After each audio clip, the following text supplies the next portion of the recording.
Imagine this. You are the CEO of a multi-billion-dollar entertainment empire. You have the most anticipated product in the history of the world sitting on your hard drives.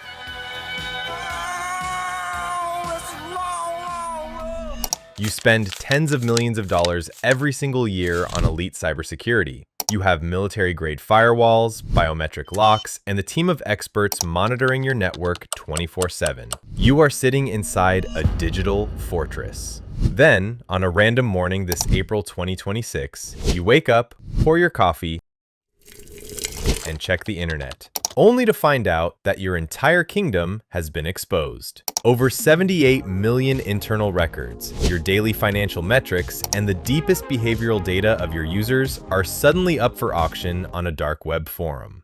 How did this happen?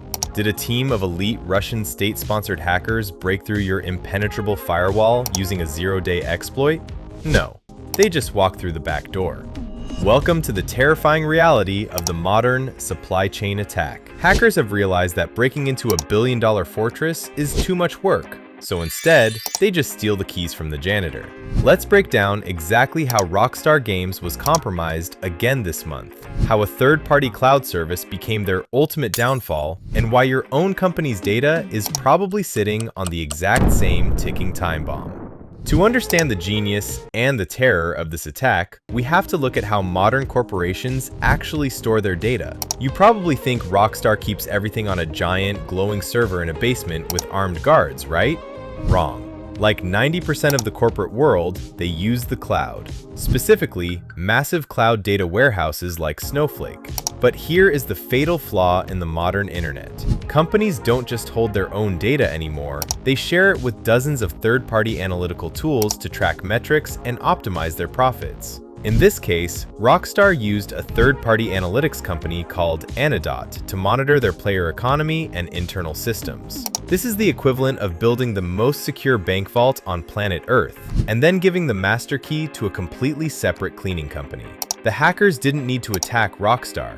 Rockstar is too heavily defended. Instead, the cybercriminals targeted the weak link. They compromised Anodot's systems and stole what cybersecurity experts call SaaS Authentication Tokens. Think of a token as a digital VIP pass. When the hackers took these tokens, they didn't have to break down Rockstar's door. They just walked right into the Snowflake environment, completely bypassing traditional perimeter defenses. No alarms went off, no firewalls were breached, because to the automated security systems, it just looked like a legitimate Anodot service doing its daily job of reading data.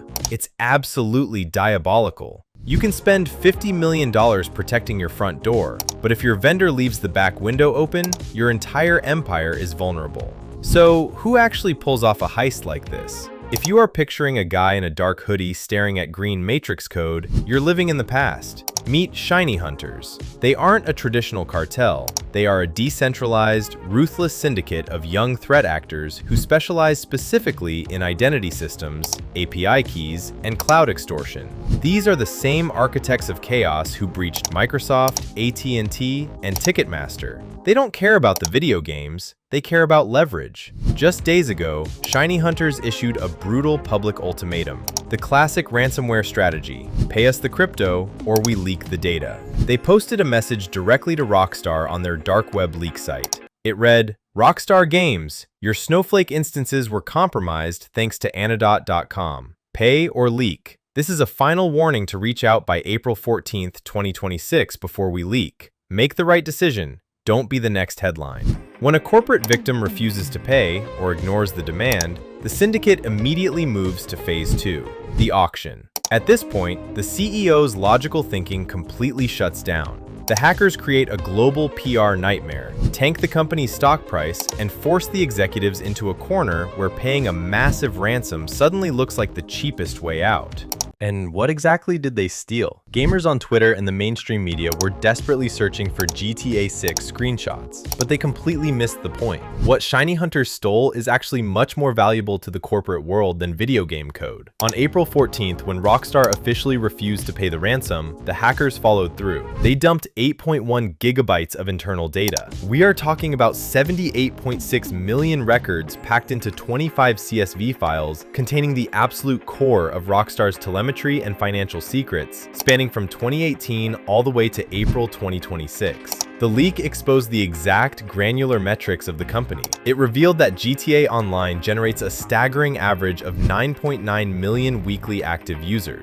In stark contrast, it showed that Red Dead Online was only averaging around 969,000 users. Why does this matter? Because the leak exposed the exact behavioral patterns of players, the massive profit gaps between economies, and most terrifyingly, their internal fraud detection systems and anti-cheat metrics. If a rival corporation or a state-sponsored entity analyzes this telemetry, they can reverse engineer an entire billion-dollar business model. Rockstar issued a statement saying only non-material company information was accessed, downplaying the crisis. But the truth is, while the game codes are perfectly safe, the financial soul and the behavioral algorithms of the company were just laid bare on the internet. So, how do we fight a digital enemy that bypasses your security by wearing the uniform of your trusted vendors? We fight them with the absolute uncompromising rule of modern cybersecurity, the zero trust architecture. Rule number 1, trust absolutely no one. Not your employees, not your CEO, and certainly not your third-party analytics vendors. Every single access request must be continuously verified every single time.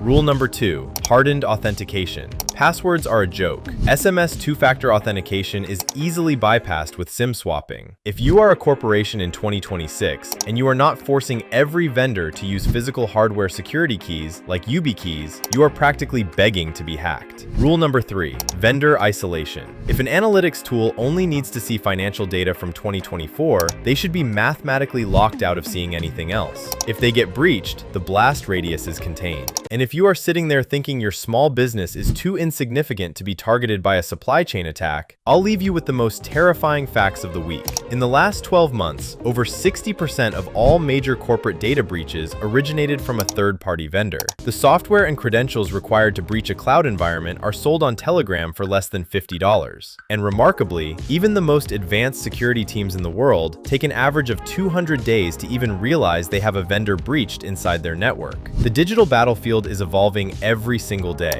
The monsters aren't trying to hack your computer anymore. They are hacking the companies you trust. We track the most dangerous cyber threats in the world to keep you one step ahead. Hit the subscribe button to join the NullTrace network. Audit your vendors, stay paranoid, and I will see you in the next breach.